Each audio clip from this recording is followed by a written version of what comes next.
एडविज अकादमी के एक और वीडियो में आपका स्वागत है। इस वीडियो में हम देखेंगे कि जॉब क्या है और इसका उपयोग किस लिए किया जा सकता है। आज आप सैप सिस्टम में जॉब्स के पीछे का सिद्धांत सीखेंगे। जॉब्स का उपयोग व्यापार प्रक्रियाओं को स्वचालित करने और मैन्युअल एंट्री को कम करने के लिए किया जाता है। जॉब्स कई लेनदेन के लिए व्यावहारिक है, जैसे कि मी 59 जो खरीद अनुरोध से स्वचालित ऑर्डर जनरेशन के लिए है, या VL10C जो सेल्स ऑर्डर शेड्यूलिंग के लिए है।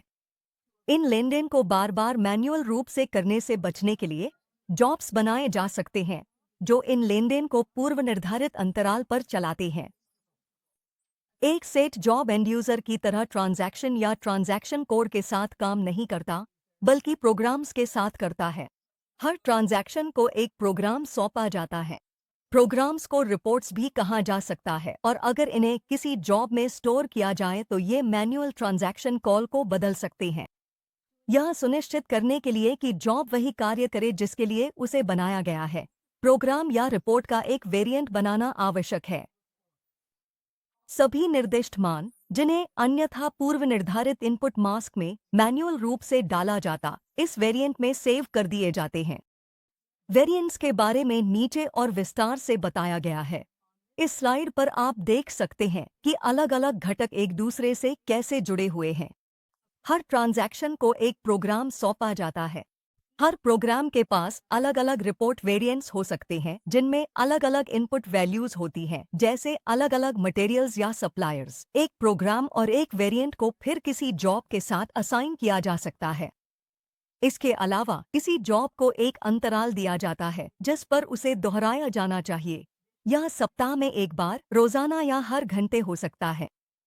जैसे किसी जॉब के भीतर रिपोर्ट्स को एक के बाद एक या साथ साथ चलाया जा सकता है, वैसे ही जॉब्स को भी एक के बाद एक या समानांतर में स्विच किया जा सकता है। एक जॉब के पास अलग अलग ट्रिगर्स हो सकते हैं। एक संभावित ट्रिगर कोई विशेष समय का रिदम या कोई पूर्ववर्ती जॉब हो सकता है। जॉब चेन की लंबाई सैप द्वारा सीमित नहीं है, और जॉब्स को श्रृंखला में या यहाँ तक कि समानांतर में भी जोड़ा जा सकता है। यह जानना महत्वपूर्ण है कि अगर जॉब चेन के भीतर कोई जॉब अनियोजित रूप से समाप्त हो जाता है, तो पूरी चेन अपने आप समाप्त हो जाती है। इससे विशेष रूप से लंबी चेन में जोखिम बढ़ जाता है। यदि दिखाए गए उदाहरण में जॉब 2 में कोई त्रुटि आ जाती है और वह समाप्त हो जाता है, तो जॉब 3 और जॉब 4 निष्पादित नहीं होते। अगली बार जब यह जॉब चेन चलाई जाती है, तो जॉब एक फिर से शुरू होता है। हमें उम्मीद है कि यह वीडियो आपके लिए मददगार रहा। अगर आपके पास कोई अतिरिक्त सवाल या सुझाव है तो कृपया नीचे संदेश छोड़ें। फिर मिलेंगे अगली बार। आपका एडविज अकादमी।